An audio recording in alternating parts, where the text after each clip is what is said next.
I thought President Zelenskyy was very powerful, as many of you watched. He made the case very strongly. When you think about what President Biden should do, I think there's a bipartisan movement right here. Provide them the MiGs. Provide them the planes where they can create a no-fly zone. Provide them the armament that they need to continue to fight a war that they did not create.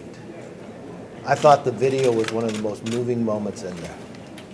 Made the case of the murdering of innocent people, that war crimes are being committed, that America and the world cannot sit by and ignore. We need to put a stop to this.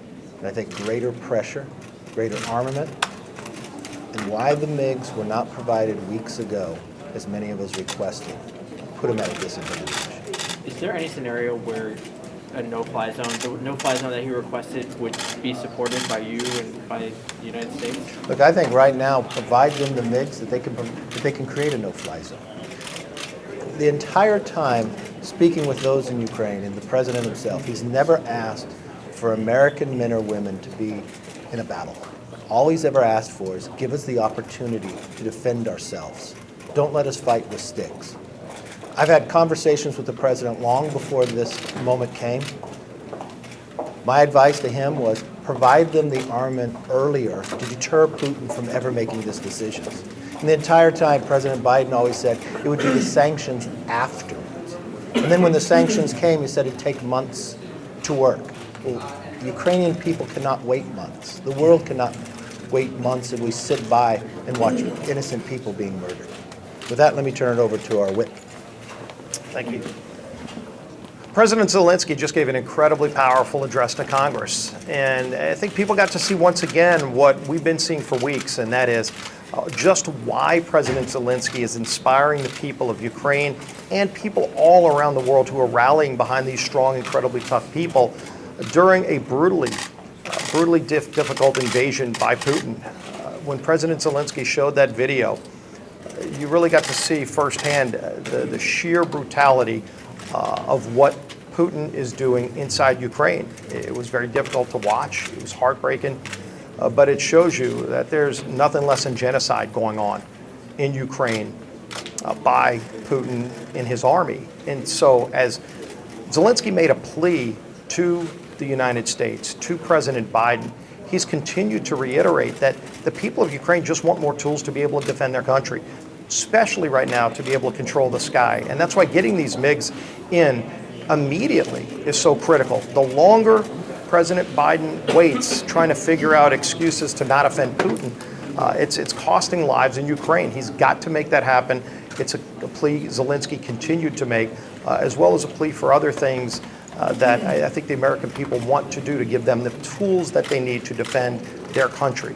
So as we look where we are, this is another opportunity for America to step up too and take away Putin's leverage on energy. There's no reason that Putin should be pocketing hundreds of millions of dollars a day by selling oil to America and the United States when we could cut that off right now by opening up our reserves, opening up areas that have been closed by President Biden to leasing so that Putin does not have that leverage over America or Europe to finance this brutal invasion. So we're going to continue to stand with the people of Ukraine and pray for them that they're able to have the tools to defend themselves against what Putin's doing. Now I'll turn it over to our conference chair, Lisa Stefan. The American people stand strongly with the people of Ukraine. The speech we just heard from President Zelenskyy was inspiring and talk about a leader who has risen to a catastrophic challenge and a catastrophic crisis in his country. He outlined the fact that this is the most significant national security crisis in Europe since the end of World War II. The stakes could not be higher. This administration has been far too slow, not only in their implementation of sanctions, but the lack of completeness of sanctions. The Ukrainian people need those MiGs, and they need them now. They needed them yesterday. House Republicans have been united in advocating for strong, tough sanctions for months predating the invasion. We stand strongly in support of MiGs and making sure that the weapons and ammunition that is needed get to the Ukrainian people as quickly as possible. And just as a new mom, It is heart-wrenching to watch the video that President Zelenskyy just played in terms of the bombing of maternity wards and the war crimes that are being committed today. Make no mistake, there will be consequences on the global stage for Vladimir Putin, who is a war criminal and a thug. And I'll turn it over to our leader, Kevin McCarthy. Questions? Yes, sir. How does the conference propose transferring the MiGs from Poland to the Ukrainians in terms of what's been discussed? And what is the proposal that you all believe would be? I think we can executed move on? forward exactly as they said. If they transfer it to America, it's no different than us providing the Javelins or others. The problem is the delay. The problem is this administration has delayed time and again, creating the situation to be worse, giving the wrong message to Putin. When President Biden said in his press conference, well, if they take a little part of Ukraine, as though that was okay. The slowness of moving weaponry to Ukraine to have a deterrent where Russia would not invade. All of that's been a mistake. The weeks that he has waited now about whether the MiGs could go. How many people have died? Maternity wards have been bombed. You've watched in the video itself. You've watched a leader stand in a Capitol that's being bombed, not requesting that American men and women go into war. Simply help us provide the weapons that we can defend ourselves. This is an unwarranted war that they did not ask for, but they're willing to defend the right of freedom.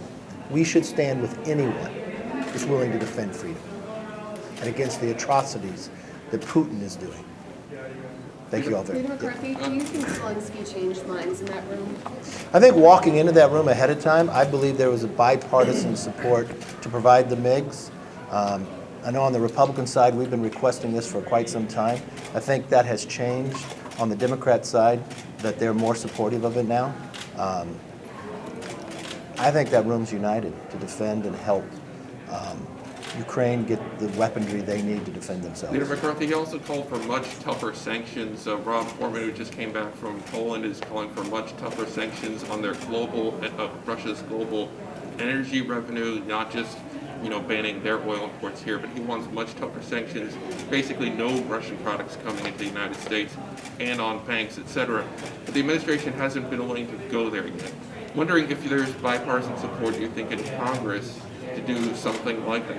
I believe there is. We should strengthen our sanctions every single day Putin continues this murder until he stops. But we should do more than that. Provide them the MiGs so they can have a no-fly zone created by themselves with their own pilots. Let them defend themselves. That's all they're asking for. But let's ramp up the sanctions as well so Putin and the rest of them feel the pain of the murders they are causing. Thank you all very much. Thank you.